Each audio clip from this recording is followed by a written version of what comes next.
인간은 예배하는 존재입니다. 진짜 예배를 하거나 가짜 예배를 하는 차이가 있을 뿐이죠. 물론 모두가 하나님을 예배하지는 않습니다. 그러나 모든 사람은 무언가를 예배합니다. 지난주에 전설적인 축구 선수인 마라도나가 세상을 떠났죠. 그는 축구의 전설, 축구의 신으로 아주 널리 알려진 사람입니다. 그렇지만 동시에 마라도나 교라는 종교의 일종의 교주이기도 합니다. 그 종교를 믿는 사람에게는 예배를 받는 일종의 신이죠. 단순히 축구의 신만이 아니라 마라도나 교라는 종교의 신입니다. 이처럼 마라도나 교도는 마라도나라는 자기들의 신을 섬기고 또 불교를 믿는 불교도들은 부처를 예배합니다. 사실은 불교는 예배하는 종교가 아닌데 그렇게 됐죠. 종교인들만이 아니고 비종교인들도 심지어는 무신론자들도 무언가를 예배합니다. 그런 면에서 진정한 무신론자는 없다라는 팀 켈러의 말은 지극히 옳습니다. 왜냐하면 그들도 비종교인들도 또는 무신론자들도 무언가의 신처럼 궁극적인 가치를 부여해서 그것을 섬기고 그것을 숭배하고 예배하기 때문입니다. 따라서 기독교인들만이 아니라 모든 인간이 어떤 면에서는 다 예배자이고 따라서 세상은 온갖 종류의 예배로 가득 차 있다라고 해도 과언이 아닙니다. 물론 기독교인들도 당연히 예배합니다. 개인적으로도 우리가 예배를 드리지만 그러나 기독교 예배의 꽃은 예수님이 부활하신 요일인 일요일에 모두가 함께 모여서 드리는 이와 같은 예배입니다. 근데 코로나 사태가 일어난 후로 모여서 드리는 이 예배가 도전을 받게 되었죠. 사회적인 거리두기 지침과 감염의 우려로 여러 사람들이 모이는 것이 어렵게 된 겁니다. 모이고 싶어도 못 모이게 됐고 따라서 온라인 예배라는 새로운 형태의 예배가 생기게 되었습니다. 저희 교회도 한동안은 온라인 예배로만 드렸고 지금도 온 오프라인을 병행해서 예배하고 있습니다. 사실 코로나 이전에는 전혀 쓰지 않던 그런 현장 예배, 대면 예배, 비대면 예배 이런 우리가 정말 있는 줄도 몰랐던 그런 용어들이 이제는 굉장히 일상적인 용어가 되었습니다. 예전에는 주일이 오면 당연히 교회에 가서 믿는 사람이라면 예배를 드렸는데 이제는 꼭 그러지 않아도 됩니다. 어디서 예배 드릴지는 선택사항이 되었습니다. 그리고 코로나 사태가 더 심해지면 예배당에 오고 싶어도 갈 수조차 없기도 합니다. 지금 우리 가운데도 그런 분들이 여러 분 있는 걸로 제가 알고 있습니다. 이와 같은 상황 속에서 사람들은 저마다 이게 진짜 예배다, 저게 진짜 예배다라면서 목소리를 높입니다. 예배에 대한 싸움은 사실은 예전부터 있어 왔는데 지금은 그 싸움이 더 격렬해지고 전선이 더 넓어졌습니다. 더 많은 사람들이 이 예배 전쟁에 참여하고 있습니다. 그리고 그런 와중에서 사람들은 무엇이 제대로 된 예배인지, 어떻게 하는 것이 진짜 예배인지 혼란스러워하고 어려워합니다. 그러나 우리에게 중요한 것은 어떤 사람들의 생각이 아니라 예수님의 말씀입니다. 참 예배에 대한, 제대로 드리는 예배에 대한 예수님의 기준은 무엇입니까? 그분은 진정한 예배에 대해 어떤 규범적인 지침을 우리에게 내려주고 계십니까? 그것이 오늘의 주제입니다. 이 질문에 대한 답을 얻기 위해서 우리는 조금 전에 읽었던 요한복음 4장 19절부터 24절의 말씀을 살펴보려고 합니다. 이 본문 말씀은 예수님께서 사마리아 이 수가라는 마을을 지나가시다가 사람들의 눈을 피해서 한낮에 정오에 물을 기르러 온 한 부도덕한 여인과 대화하는 가운데 나온 내용입니다. 이 말씀을 통해서 우리의 예배에 대해 예수님이 주시는 뉴 노멀을 확인해 보기를 원합니다. 첫 번째로 참된 예배의 기준은 다른 대상이 아니라 하나님을 예배하라는 것입니다.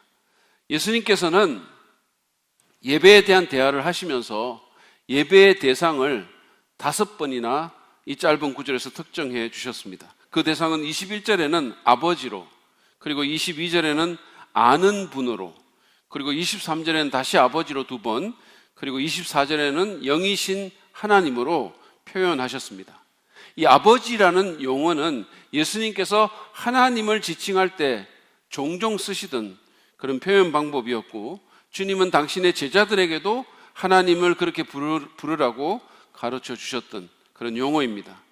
따라서 결국 이 아버지 또는 하나님을 예배하라는 것은 예수 그리스도의 아버지, 그리고 우리의 아버지 하나님을 예배하라는 뜻입니다. 그것도 아는 분, 다시 말해서 인격적인 관계가 형성된 그 하나님을 예배하라는 말입니다. 근데 이 기준은 사실은 우리 그리스도인들에게는, 예수 믿는 사람들에게는 너무 당연해 보입니다. 그러나 이 세상의 수많은 사람들은 그 하나님이 아닌 다른 대상을 예배합니다. 마라도나나 또는 이만희 같은 그런 교주를 예배하기도 하고, 불상과 같은 조각상, 수많은 조각상들에 절을 합니다. 그리고 그뿐만 아니라 돈이나 권력이나 사랑이나 성공이나 성취나 사람들의 인정 같은 그런 것들을 섬기기도 하고 예배하기도 하고, 또는 유명인이나 또는 자기 자녀와 같은 신종 우상을 예배하고 섬깁니다. 예수님의 기준에 의하면 이 모든 잘못된 대상에 대한 예배는 가짜 예배입니다. 근데 이 말씀에 대해서 지금 여기 있는 분들이나 영상으로 예배 드리시는 거의 모든 분들은 아마 다 동의하실 겁니다. 근데 문제는 이것이 예수님을 안 믿는 비그리스도인들만의 문제는 아니라는 데 있습니다. 예수님을 믿는다고 하는 그리스도인들도 명목상으로는 하나님을 예배한다고 할지 모르겠지만, 진짜 실제적인 예배의 대상이 그분이 아닐 수 있다는 말씀입니다. 스튜어트 브리스코라는 유명한 설교자가 있는데, 이분이 젊은 시절에 사람들로 가득 찬 굉장히 큰 예배당에서 설교를 열정적으로 하다가 손을 이렇게 쫙 뻗쳐서 뒤를 가리켰는데, 무슨 내용 때문에 수천 개의 고개가 그쪽으로 쫙 돌아가는 겁니다. 그것을 이 사람이 본 거예요. 이렇게 가리켰는데, 여러분 아무도 안 보시죠? 근데 쫙 돌아가는 거거든요. 그래서 이분이 순간적으로 그 고개가, 수천 개의 고개가 자기 손짓 하나에 돌아가는 것을 보고 엄청난 쾌감을 느꼈다는 거였어요. 자기도 깜짝 놀란 거예요. 그러면서 이걸 한 번 더 해보고 싶은 막 충동이 들었다는 거죠. 그 사건 이후에 그는 조심하지 않으면 스스로가 우상이 될 수 있겠다라는 생각에 소름이 돋았다고 했습니다. 여러분은 하나님을 예배하십니까? 아니면 다른 대상이 그 자리를 차지하고 있습니까? 여러분의 마음과 여러분의 삶 속에서 무언가가 하나님보다 더 커지고 더 중요해졌습니까? 이게 보통 때는 우리가 잘 모를 수 있어요. 그러나 조금 전에 언급했던 그 브리스코의 경우처럼 진실의 순간에 놓이게 되면 실제로 우리가 누구를 또는 무엇을 예배하는지 보다 명확히 볼 수 있을 것입니다. 불의 전차라는 아주 그 감동적인 영화에서도 소개가 되었는데, 영국의 단거리 육상 선수인 에릭 리들이라는 사람은 1924년도에 파리 올림픽에 영국 국가대표로 출전합니다. 근데 자신의 주종목인 100m 경주가 주일날 있게 되는 것을 보고는 그 경기를 포기합니다. 가장 강력한 금메달 후보였었어요. 가장 강력한. 그냥 뛰면 금메달 딸 수 있는 그런 상황이었었어요. 근데 경기가 주일날 열렸다는 사실을 알게 되고 그 경기를 포기하고 주일날 그는 교회에 가서 예배를 드립니다. 엄청난 논란이 있었죠. 그 유명한 사건은 그가 예배하는 참 대상이 성공이나 성취나 또는 인기가 아니라 하나님임을 분명히 드러내었습니다. 하나님께서는 그런 그를 존귀히 여기셔서 리들의 주종목이 아님에도 불구하고 200m와 400m에서 세계 신기록을 수립하게 하며 그를 승자로 만들었습니다. 성경에도 그런 진실의 순간을 맞닥뜨린 인물의 얘기가 나옵니다. 많은 사람들이 있지만 그 중에 대표적인 예가 아브라함이죠. 하나님은 아브라함이 100세 때 낳은 그 자식, 아들 이삭, 미러클 베이비죠. 그 아이를 번제로 바쳐서 하나님을 예배하라고 명하셨습니다. 말이 안 되는 명령이죠, 사실은. 말이 안 되는 거죠. 하나님의 성품과도 맞지 않죠. 그렇지만 하나님은 아브라함의 진짜 하나님이 누구인가를 테스트하기 위해서 그렇게 하신 겁니다. 아브라함은 자식을 예배할 것인지 하나님을 예배할 것인지 진실의 순간에 서게 된 겁니다. 생각해 보세요. 100살에 낳은 아들이에요. 그 아들이 그에게 얼마나 귀중했겠습니까? 날이 가면 갈수록 더 소중해지고 그의 마음속에서 그가 점점 더 커졌을 건데 어쩌면 그가 그의 하나님이 되었을 수도 있는 상황이겠죠. 그의 신이 되었을 수도 있는 상황이겠죠. 어떻게 되었을까요? 아브라함은 어떤 선택을 했을까요? 여러분이 알다시피 아브라함은 자식보다 하나님을 예배하기를 선택했고 결국은 그 선택이 오히려 그 자녀에게 최고의 선물이 되는 결과를 낳게 된 것입니다. 진실의 순간에 우리의 참 하나님이 누구이며 진짜 우리가 예배하는 대상이 무엇인지를 드러내게 될 것입니다. 여러분은 누구를 또는 무엇을 예배하십니까? 우리가 다 그리스도인이라면 말로는 하나님 예배한다 그럴 거고 몸은 예배당에 앉아 있을 수 있지만 그러나 참으로 내가 예배하는 대상은 참으로 내가 그것을 위해서 살아가는 대상은 누구이며 무엇입니까? 돈입니까? 성공입니까? 성취입니까? 자녀입니까? 사람들의 인정입니까? 아니면 심지어는 사역입니까? 예수님은 그분의 아버지요, 우리의 아버지이신 하나님만을 예배하라고 하십니다. 그것이 참된 예배라는 것이죠. 그러기 위해 우리는 우리 삶의 우상을 확인하고 제거해야 합니다. 무엇이 나의 궁극적인 가치인지, 무엇이 내 마음을 사로잡고 무엇이 나를 불같이 화나게 만드는지, 무엇이 내게 하나님만이 줄 수 있는 안전과 자기 정체성과 인생의 의미와 자존감을 준다고 믿는지 잘 생각해보고 우상의 정체를 파악해서 그것을 원래의 자리로 되돌리라는 것입니다. 그래야 합니다. 그래야 하나님만을 예배할 수 있는 거예요. 우리 모두는 우상 숭배자가 때때로 될 위험에 직면해 있고 실제로 그렇게 되기도 합니다. 그 우상은 사람마다 다 다르겠지만 그 일에 있어서 목사도 전혀 자유롭지 않습니다. 우상을 여러분의 삶 가운데서 제거하십시오. 그리고 참 하나님을 예배하는데 그 하나님을 더 알아가시기를 바랍니다. 예수님께서는 22절에서 너희는 알지 못하는 것을 예배하고 우리는 우리가 아는 분을 예배한다라고 말씀합니다. 아는 만큼 보인다라는 유명한 경고가 있는데 하나님도 아는 만큼 보입니다. 그리고 보이는 만큼 우리는 그분을 예배할 것입니다. 그러므로 예수 그리스도에 대한 믿음을 가지시고 하나님과 인격적 관계를 맺으시기를 바랍니다. 아직 그렇지 않은 분들은. 그래서 하나님이 그냥 명목상의 신이 아니라 여러분의 삶에서, 여러분의 마음에서 실제가 되는 경험을 하시기를 바랍니다. 그뿐만 아니라 우리 삶 속에서 여러 가지 우상들을 내려놓을 뿐만 아니라 진정한 하나님을 말씀과 성령으로 더 알게 되어서 참으로 하나님만을 예배하는 저와 여러분 되시기를 바랍니다. 참된 예배의 첫 번째 기준은 하나님만을 예배하는 겁니다. 다른 대상이 아니라. 두 번째 예수님이 알려주신 기준은 예배의 중요성을 인식하며 예배하는 것입니다.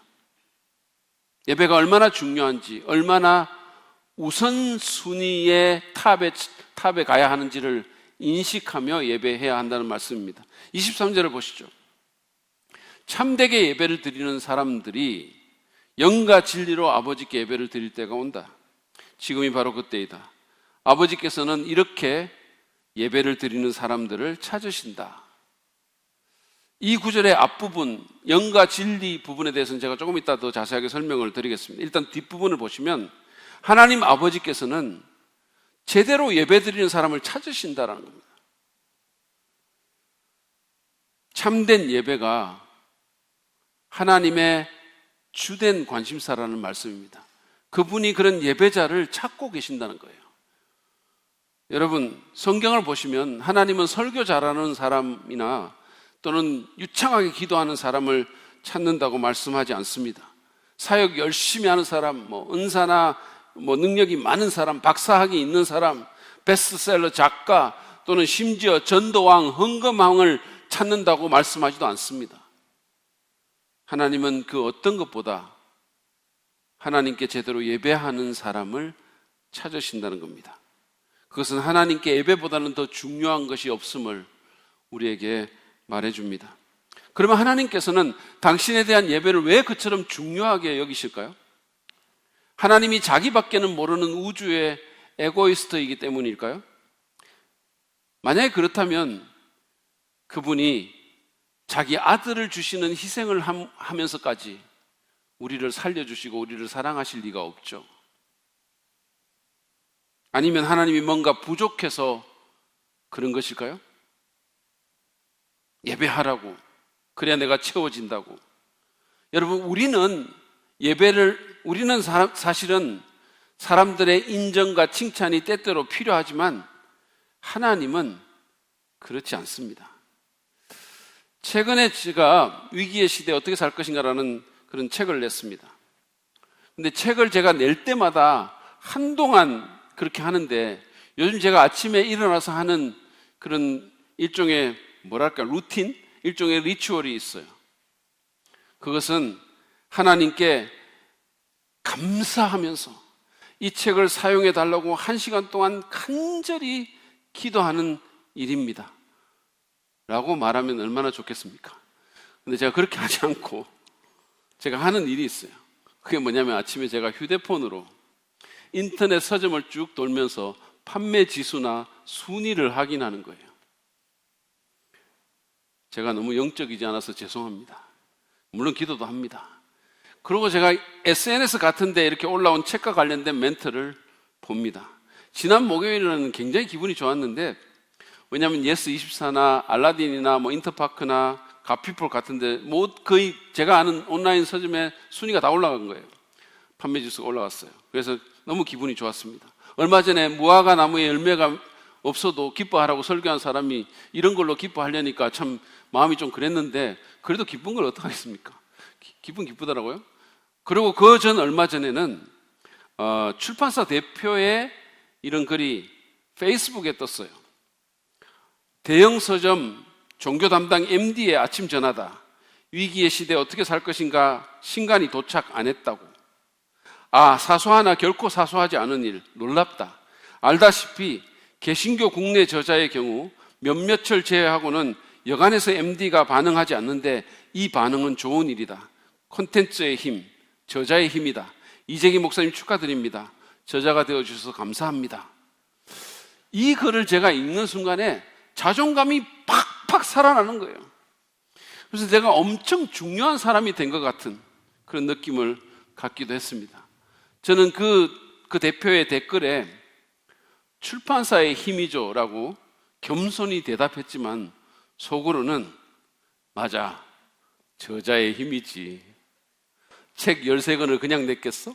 이런 생각을 하면서 어깨에 힘을 줬습니다. 그분의 칭찬이 저를 으쓱하게 만든 거죠. 그러나 여러분, 하나님에게는 그런 일이 전혀 없습니다. 하나님은 뭐가 부족해서 우리의 칭찬을 받아야 되고, 그래서 우리의 예배를 받아야만 그분의 부족한 것이 채워지는 그런 분이 아니십니다. 그분은 사람들의 평가나 반응에 전혀 의존하지 않으시고 그냥 아무것도 없어도 그분은 스스로 충만하신 분이십니다. 그렇다면 하나님은 왜 이처럼 예배를 중요하게 생각하실까요? 그것은 예배가 하나님에게뿐만 아니라 우리에게 너무도 중요하기 때문입니다. 예배는 여러분 다른 무엇보다도 하나님과의 관계이며 하나님과 나와의 만남이에요. 우리의 만남입니다. 우리가 예배를 잘 드린다는 말은 우주에서 가장 중요한 만남이 사랑의 관계 가운데서 일어났다는 뜻입니다. 여러분, 워렌 버핏 같은 그런 사람하고도 만나려고 사람들이 줄을 서고 그 점심 만남 한 번을 위해서 엄청난 거금을 투자하잖아요. 예배는 하나님과의 인격적인 만남입니다. 그 만남이 우리 가운데서 일어난다는 말은 우리 삶을 지탱하고 이끌어줄 가장 근본적이고 일차적인 관계가 바로 선다는 뜻이고, 그에 따라 우리의 삶이 바른 방향으로 나아갈 수 있다는 의미입니다. 반대로 예배가 잘못되면 우리의 가장 중요한 관계가 틀어지고 우리의 가장 중요한 관점이나 가치관들이 엉망이 되기 때문에 삶의 모든 것이 틀어지게 되어 있습니다. 그래서 예배에 성공하면 삶에도 성공하고 예배에 실패하면 삶에도 실패한다는 말은 과언이 아니에요. 그래서 예배가 하나님께 그처럼 중요한 것이고 우리에게도 마땅히 그래야 하는 것입니다. 여러분에게 예배는 얼마나 중요합니까? 삶의 우선순위에서 하나님을 예배하는 이 예배가 어느 위치를 차지하고 있습니까? 제가 이전 교회에서 청년부 사역을 할 때 일입니다. 그때 그 교회는 토요일 날 오후 한 5시쯤에 청년부 예배가 있었어요. 여러분, 할 일 많은 청년들이 그 황금 같은 토요일 저녁에 예배 드리는 것이 쉬운 일이겠습니까? 그럼에도 그곳에서는 매주 그 시간에 모여서 예배 드리고 또 그 후에 흩어져 가지고 소그룹 모임을 하고 그랬어요. 그래서 막 9시, 막 10시 이렇게 집에 가기도 했었습니다. 적지 않은 인원들이 모였어요. 많을 때는 90명을 넘을 때도 있었고 또 뭐 적을 때는 한 50명대로 떨어지기도 했는데 아무튼 꾸준히 그 주말 예배를 드렸습니다. 근데 그 청년부 출신의 한 자매가 나중에 결혼을 하고 영국에 가가지고 저한테 이메일을 했어요. 그 시절이 자기한테 얼마나 소중했던 시절인가를 얘기를 하면서 저한테 이메일을 했습니다. 그런데 자기가 그 청년부 예배를 얼마나 사모했는지 한순간도 놓치기가 싫어가지고 전철역에서 내려가지고 예배당까지 뛰어온 적이 여러 번 있었다라는 말을 했어요. 안타깝게도 오늘날 많은 그리스도인들에게 예배에 대한 그런 열정이 사라지고 있습니다. 많은 사람들이, 그리스도인들조차도 예배를 그렇게까지 중요하게 여기지 않습니다. 삶의 여러 옵션 가운데 하나가 돼버린 거죠. 우리 신앙의 선배들은 예배를 목숨처럼 여겼는데 어쩌다 보니 예배가 아이의 무슨 시험이나 가족 모임이나 김장에도 밀리게 된 것이죠. 예배의 우선순위를 회복하시기를 바랍니다. 그것이 나와 내 가족에게 또 자녀에게 얼마나 중요한 것인지를 잘 생각해 보시기 바랍니다. 그리고 그것을 서로에게 말해주고 자녀들에게, 특별히 자녀가 있는 분들은 자녀들에게 어릴 때부터 그 예배의 중요성을 인식시켜 주시고 가르쳐 주시길 바랍니다. 그냥 말로 한다고 되는 게 아니에요. 여러분 스스로가 예배가 얼마나 중요한가를 삶으로 보여주셔야 돼요. 모범을 보여야 됩니다. 아이들은 보는 대로 하는 거예요. 그리고 훈련시키십시오. 예배를 훈련시켜야 되는 거예요. 헌금하는 것도 훈련해야 되는 거예요. 여러분 기억하십시오. 우리 인생의 생사하복을 주관하시고 우리를 죽기까지 사랑하시는 하나님에 대한 예배보다 더 중요한 것은 없습니다. 예배를 통해서 우리는 눈에 보이는 것이 다가 아니고 우리 혼자만 여기 덩그러니 내동댕이 쳐 있는 것이 아니라 하나님이 계신다는 사실을 상기하게 되는 것입니다. 예배를 통해서 우리는 인생의 큰 그림을 보게 되고 위로부터의 관점을 회복하게 되고 그리고 하나님이 축복하시는 삶에 대한 지침을 얻게 되는 것입니다. 예배를 통해서 영감을 얻는다는 말씀이에요.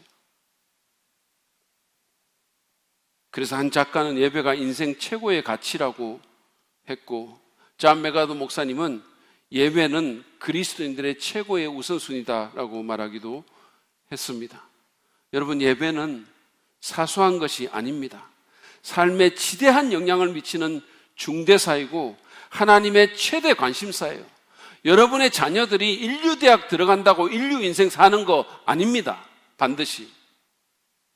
그러나 여러분의 자녀들이 인류 예배자가 되면 그들은 인류 인생을 살 수 있는 거예요. 그 사실을 반드시 기억하시기 바랍니다. 예배가 우리의 삶을, 우리의 가정을 새롭게 합니다.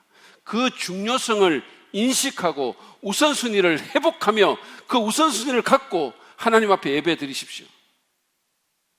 그럴 때 우리는 참으로 하나님을 기쁘시게 하고 우리 삶이 변화되는 예배를 드릴 수 있게 될 것입니다. 참된 예배의 세 번째 기준은 비본질이 아니라 본질에 집중하라는 것입니다. 예배의 여러 가지 비본질적인 부분이 아니라 진짜 핵심에 집중하라는 얘기예요. 오늘 본문에서 사마리아 여자가 예수님께 예배와 연관해서 질문한 첫 질문이 20절에 나와 있습니다. 보시죠. 우리 조상은 이 산에서 예배를 드렸는데 선생님네 사람들은 예배드려야 할 곳이 예루살렘에 있다고 합니다. 여인이 이 산이라고 한 산은 그리심산입니다. 사마리아인들과 유대인들은 오랫동안 예배의 장소에 대해서 논쟁해 왔습니다. 유대인들은 하나님께서 모세를 통해 지정하신 예배의 장소가 예루살렘이라고 믿었습니다.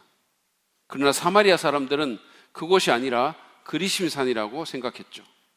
여러분, 이에 대한 예수님의 그 대답이 궁금하지 않으십니까? 속으로 궁금하신데 안 한 척하고 계신 거죠. 제가 다 알고 있습니다. 그럼 궁금하시잖아요. 21절을 보시죠. 여자여, 내 말을 믿으라. 너희가 아버지께 이 산에서 예배를 드려야 한다거나 예루살렘에서 예배를 드려야 한다거나 하지 않을 때가 올 것이다. 그리고 그것이 곧 지금이다 그랬어요. 이게 무슨 뜻입니까? 지금까지는 어땠는지 몰라도 이제는 그런 문제가 중요하지 않게 됐다는 말입니다. 예배는 장소의 문제가 아니고 어디서든 하나님께 예배 드릴 수가 있으니까 그런데 신경 쓰지 말라는 뜻이죠. 다시 말해서 비본질이 아니라 본질에 집중하라는 이야기입니다. 최근에 코로나 사태로 인해 촉발된 예배에 대한 가장 큰 논쟁은 바로 이 장소에 대한 것이었습니다. 어떤 사람은 죽어도 예배당에 모여서 예배를 드려야 한다고 그렇게 주장합니다. 유튜브로 그렇게 가르치는 사람도 있습니다. 예배당 예배를 절대로 포기하면 안 된다고. 그래서 어떤 교회는 교인들이 단속 나온 그런 공무원들하고 막 몸싸움을 하기도 하고 또 주민들과도 막 심한 갈등을 빚기도 합니다. 미국에서는요, 집합 금지 명령을 내린 주 정부를 대상으로 소송을 걸기도 했어요. 그래서 결국은 이겼어요, 교회가. 미국 정부는 그 어떤 것도 신앙인의 예배를 방해할 권리는 없다라는 판결을 내렸어요. 그런가 하면 어떤 사람들은 예배당 예배를 이제 그만하고 온라인으로 집에서 예배하자고 주장하기도 합니다. 존경받는 한 은퇴 목사님은 어느 유튜브 방송에서 하나님이 온라인 예배라는 대포를 쏘셨다라고 표현하기도 했습니다.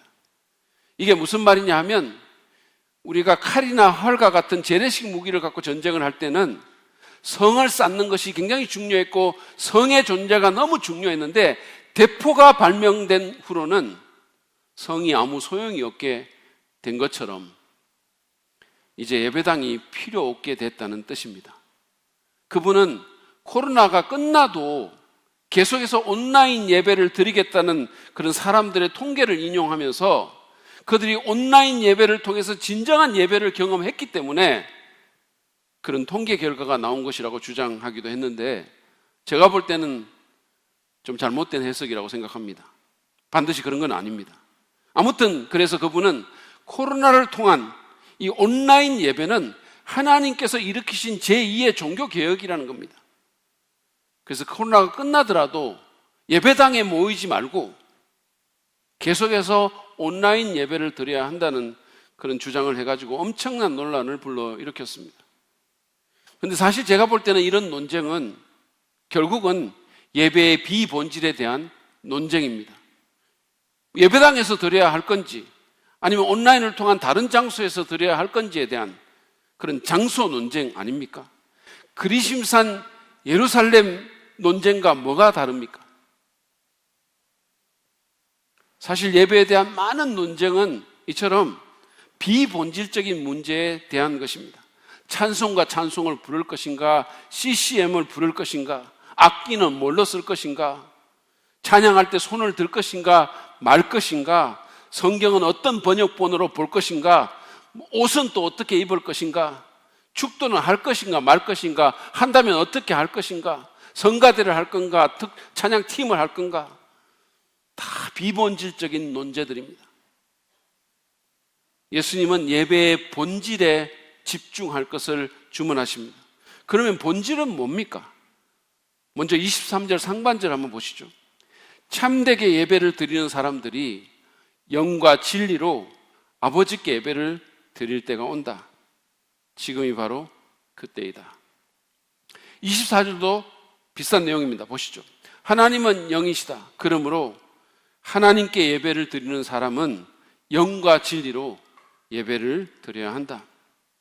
여기서 하나님이 영이시다라는 말은 그분이 사람이 아니라, 육체가 아니라 신적 존재라는 뜻입니다. 그분은 또한 영으로서 우리 눈에 보이지 않으시기 때문에 스스로 알려주시지 않으면 인간이 알 수 없는 존재이고, 더 나아가 창조적이며 생명을 주시고 새롭게 하시는 분이라는 의미를 내포하고 있습니다. 그게 하나님이 영이시라는 뜻입니다. 그런 하나님께 영과 진리로 예배하라는 거예요. 우리 인간과는 너무도 다른 완전히 초월적인 그 하나님께 영과 진리로 예배하라는 말입니다. 그러면 개역성경이 신령과 진정으로라고 번역한 그 영과 진리로의 의미는 뭘까요? 먼저 여기서 영은 성령을 의미하는 것이 아니라 우리의 영을 의미합니다. 따라서 영으로 예배하라는 말은 우리 존재의 가장 깊은 곳으로부터 그분의 주권을 인정하며 예배하라는 뜻입니다. 진리로라는 말은 하나님께서 당신 자신에 대해 계시해 주신 그 진리에 따라 예배하라는 말입니다. 다시 말해 하나님이 어떤 분인지를 알고 그에 합당하게 예배드리라는 의미입니다. 그런데 이 둘은 사실은 따로 분리된 것이 아니라 하나의 복합적인 아이디어를 형성하고 있습니다. 원어 성경을 보면 이 둘이 하나의 정관사로 묶여 있습니다. 전치사로 묶여 있습니다. 쉽게 말해서 그것은 영이신 하나님, 다시 말해서 인간과는 너무나 다른 신적 존재이자 창조주입니다. 그리고 구속의 주이십니다. 우리의 생사화복을 주관하시는 주권자이십니다. 그 하나님께 합당한 태도로 예배하라는 뜻입니다. 누구하고도 비교할 수 없는 그분의 탁월한 존재와 가치를 인정하고 그것에 어울리는 방식으로, 그런 마음 자세와 태도로 예배하라는 뜻입니다. 권위 있는 성경학자인 리온 모리스는 우리 성품의 가장 깊은 수준이 드려진 예배를 의미한다라고 주석했습니다. 그와 같이 예배하는 것, 그것이 바로 예배의 본질입니다. 여러분은 예배의 비본질이 아니라 본질에 집중하며 예배하십니까? 다시 말해서 하나님께 합당한 방식으로 우리 존재의 가장 깊은 곳으로부터 그분의 가치와 탁월성과 주권을 인정하며 하나님을 하나님답게 예배하는데 온 정신을 쏟고 있으십니까? 우리는 온라인이냐 오프라인이냐 무슨 찬송가냐 CCM이냐가 아니라 이런 질문을 먼저 해야 하는 것입니다.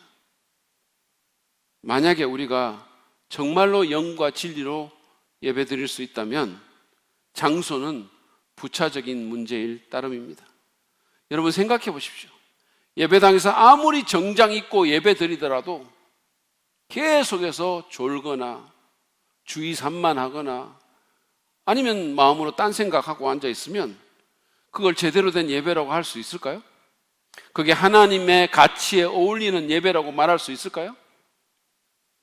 저는 목사님의 설교 중에 부모가 둘 다 계속 고개를 숙이고 아예 그냥 자고 있으니까 아이가 혼자 너무 심심해진 거예요. 그러니까 그냥 몸을 비틀고 엄마를 찌르기도 하고 막 그러다가 도저히 참을 수가 없으니까 아이가 엄마를 그냥 깨우면서 엄마, 저 아저씨한테 빨리 요금 주고 집에 가자 그랬다는 말도 들었어요.